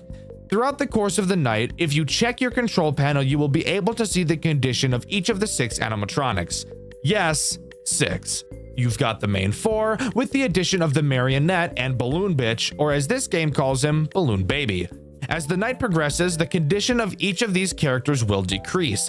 If they ever go completely empty, they'll use your ass as sustenance and gobble it up. At any time, you can send one of the animatronics onto a conveyor belt that will bring the character to your repair room. Once inside the repair room, you can quickly fix them and send them back into the pizzeria.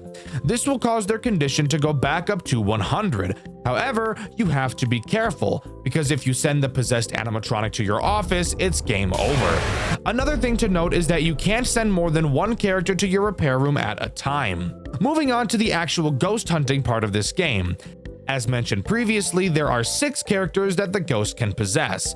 Both at the start of the night and directly after identifying the possessed character, you will get a grace period where no animatronic is possessed. You should use that time to send the lowest conditioned animatronic to your office to be repaired. There are multiple different cues to tell you who the possessed animatronic is.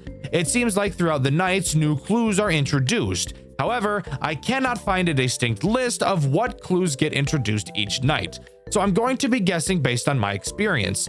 If you know that I'm wrong, let me know in the comments below. There are 2 clues that are introduced on night 1. The first one is pretty easy: camera flickering. When an animatronic is possessed, they have a chance to cause the camera that they are currently on to start flickering. The cameras by default flicker their lights, so this is pretty subtle, but if you look closely at an actual flickering camera, you'll be able to tell that the ghost is on it, because between the flickering, the cameras will have a brief period where they go black. That sounds pretty easy, I hear you saying, and while yes, it is, this is another part of the game that I think is super cool. There aren't an insane amount of cameras to look through, and it's very common that multiple characters will be visible on a camera at the same time. So this brings up the possible problem. If the cameras are flickering on a camera, but multiple characters are present, how do we figure out which of the animatronics is actually the possessed one? This right here, this conflict that you have to figure out, is the main reason why I love this game so much. It's such a simple problem, but the way you go about solving it can be different depending on your playstyle.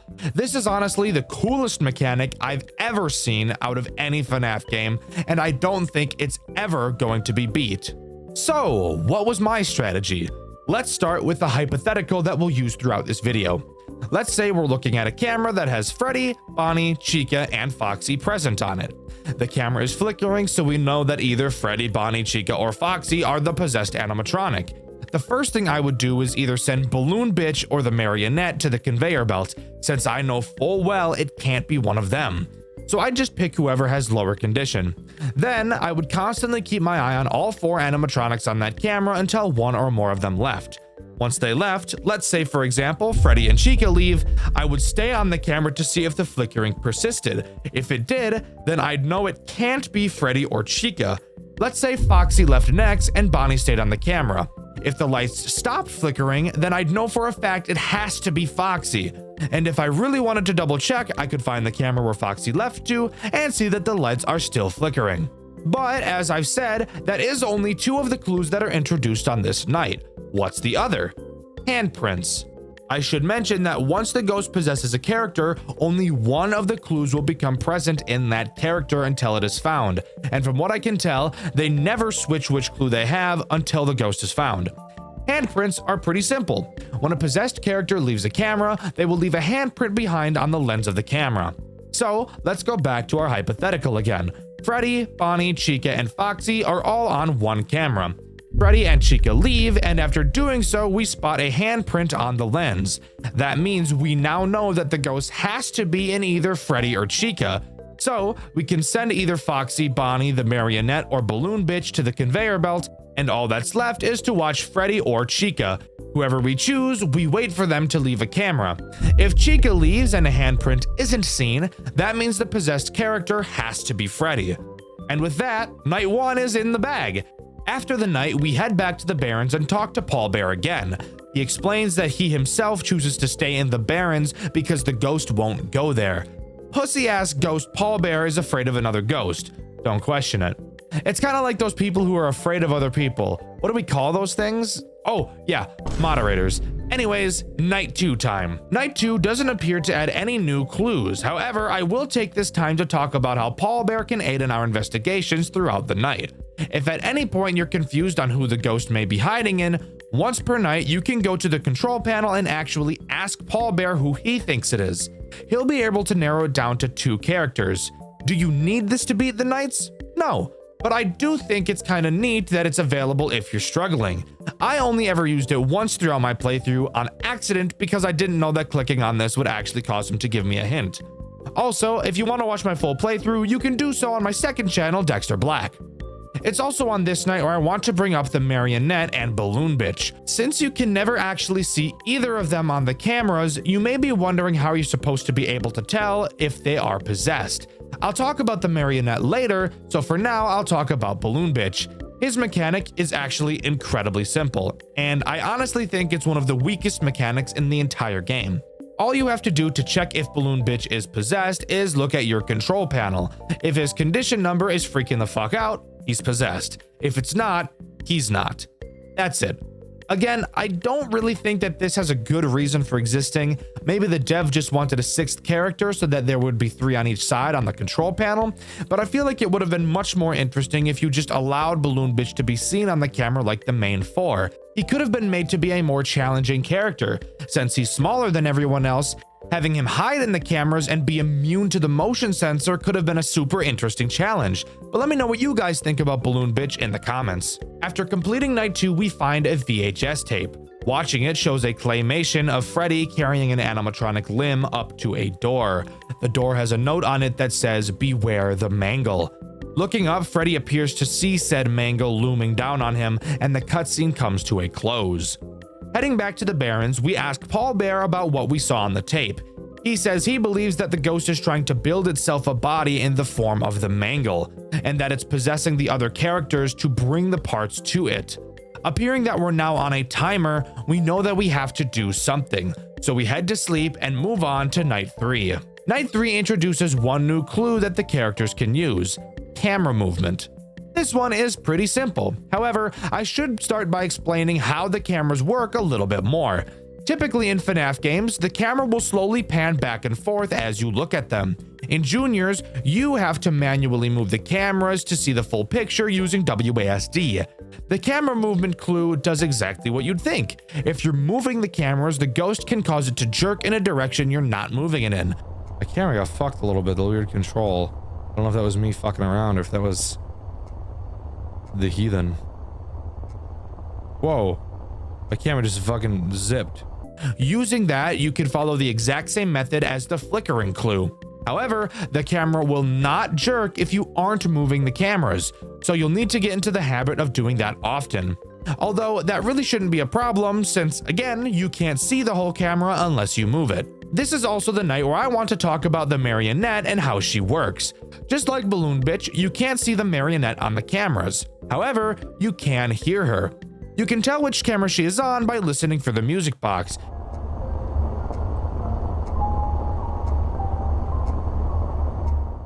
If you hear it, then you know that the marionette is on whichever camera you're looking at.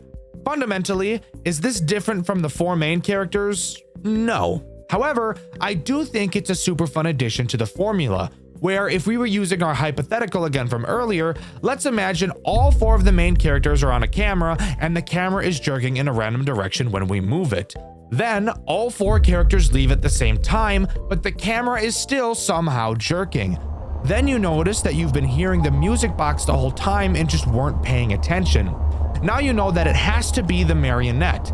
It's not that it's hard to figure out, but it may be something that slips your mind as you're so focused on trying to find the ghost. I love the marionette in this game, and if you couldn't guess from my constant glaze, it's the best marionette I've ever seen out of any FNAF game. After completing night 3, we find another tape. On it, we watch the ghost leave Freddy and move to Bonnie, then see Bonnie carry another piece of the mangle to the secret door. This is another thing I really like about this game. Even though you can't feel it, you know both you and Paul Bear are in a race against the clock, as with every passing night, the mangle gets closer and closer to being completed, and you know that once it's finished, your chances of winning become slim to none. Heading back to the Barrens, Paul Bear isn't present. Climbing up a ladder, we find him in a tree looking out at the brain. We tell him that our investigation ends soon. Paul Bear mentions that the spirits know he's in the Barrens with us by now, and we devise a plan to break into the secret room, the basement, and get to the mangle before it's put together. Sharing a moment of solace together, we head back into the restaurant. Somehow, this game is actually making me care about a character, which is insane to say given the fact I'm talking about a FNAF game right now. But regardless, it's on to night 4. Night 4 introduces the most ball-busting clue we've ever seen: camera malfunctions. This does exactly what you'd think. The possessed animatronic will cause a malfunction on whatever camera they are on. That means if we go back to our hypothetical, Freddy, Bonnie, Chica, Foxy, and the marionette are all on the same camera. One of them becomes possessed, so we lose the ability to see that camera. Fuck. Continuing to watch the cameras, we hear the music box stop, but the malfunction continues. We now know that it can't be the marionette. All of a sudden, the camera pops back on, and all we can see is Bonnie. Well, now we know that it can't be Bonnie. Now we look around the cameras until we find the malfunctioning one again. As we look, we spot Foxy on a camera. We now know that the ghost is either Freddy or Chica. Oh fuck. You quickly check the control panel and see that Freddy and Chica are both at 15 stability. What are we to do? We don't have enough time to keep watching. So it is now our time to make a decision you will probably have to make at least once in your playthrough. Praying to the RNG gods that the ghost isn't in Freddy as you send him down the conveyor belt. Freddy finally arrives and you don't die, so you now know it has to be Chica. Realistically, this exact situation doesn't happen all too often, but I do think this malfunction clue is by far the most stressful out of all of them. I think it adds a new type of tension that the game needed. I love this clue. I think it adds a whole new interesting way of analyzing the threat. It's fantastic. After completing the night, we find another VHS. In it, we see the ghost possess Chica while she's sleeping, and she takes another piece to the basement. Heading back to the Barrens, we keep it short and sweet with Paul Bear. He says he knows of a way to the basement, and we tell him that after we wrap up our investigation tonight, we'll meet back up with him and head there to put an end to this. Heading to bed, it's on to night 5. Night 5 adds no new clues, only being a more difficult version of Night 4, and by more difficult, I mean we have to find the ghost 7 times instead of 6. I'm really out of things to talk about when it comes to the night sections, as I've talked about everything that's relevant throughout them. All we have left to talk about now is in the basement. After completing Night 5, we get one last tape revealing all of the characters awakening the mangle, a foreshadow of what's to come. Heading back to the Barrens, Paul Bear explains the plan. We'll go along with whatever the mangle has planned and lure her into the Barrens and trap her forever. We say our final goodbyes to Paul Bear and enter the basement, not knowing what's ahead of us. Upon entering the basement, we're greeted to a new office. The basement serves as night 6, the boss fight night. I'm just gonna put this out here right now. I am not a fan of night 6, gameplay wise at least.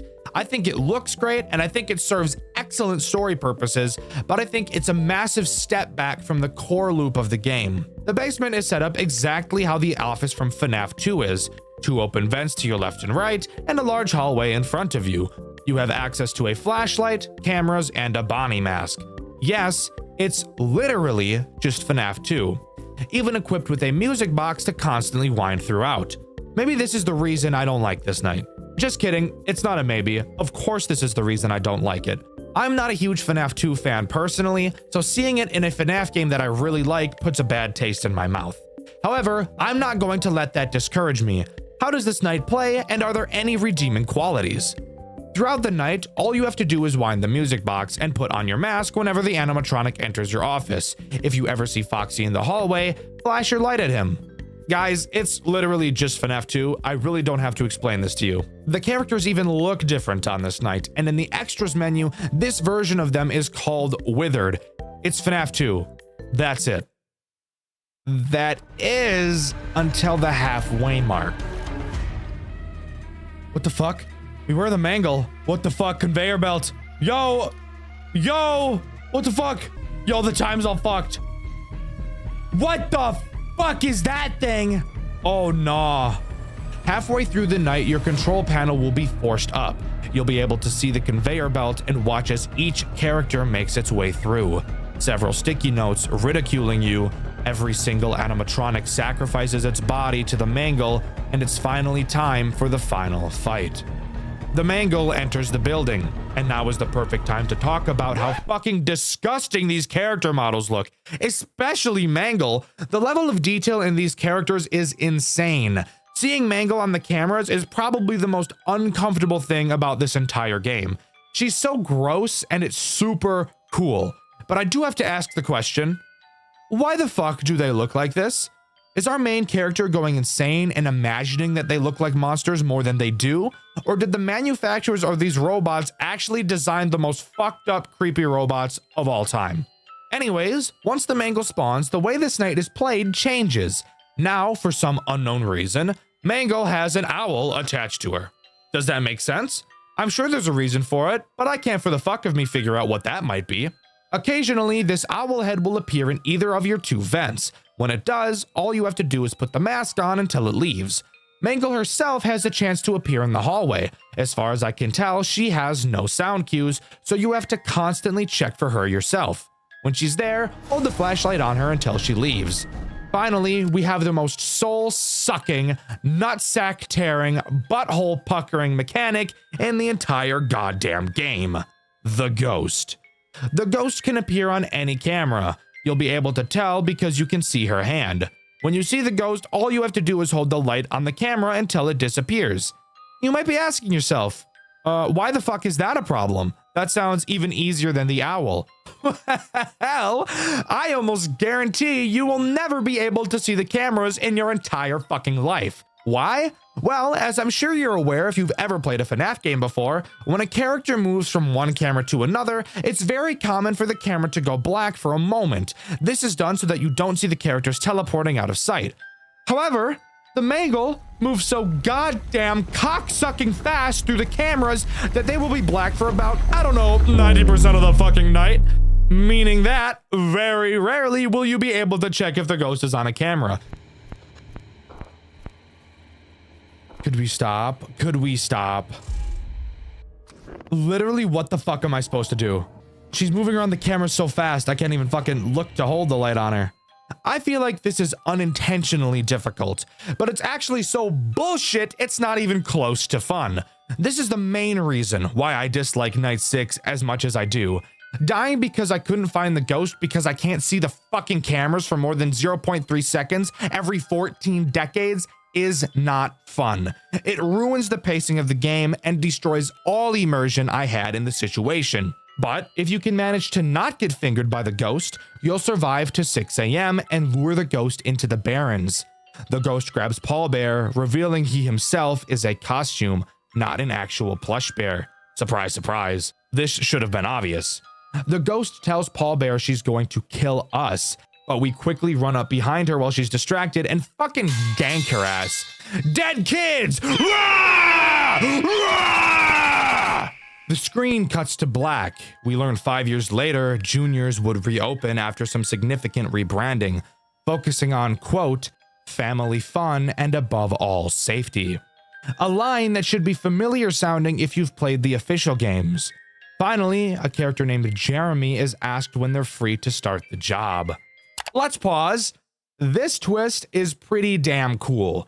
We saw an exact replica of the FNAF 2 office on Night 6, and now we learn that Jeremy Fitzgerald is being hired. Of course, knowing the official lore, Jeremy was the night guard in Five Nights at Freddy's 2.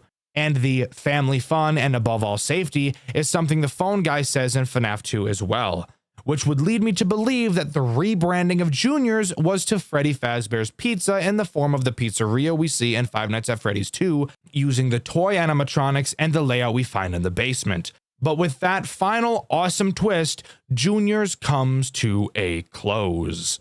Overall, I think Juniors is unironically the best Five Nights at Freddy's game I've ever played, even beating out the official games.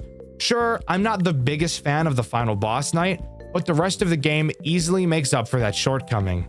Juniors is 100% at the top of my fan game tier list, and I highly doubt it will be losing that position anytime soon.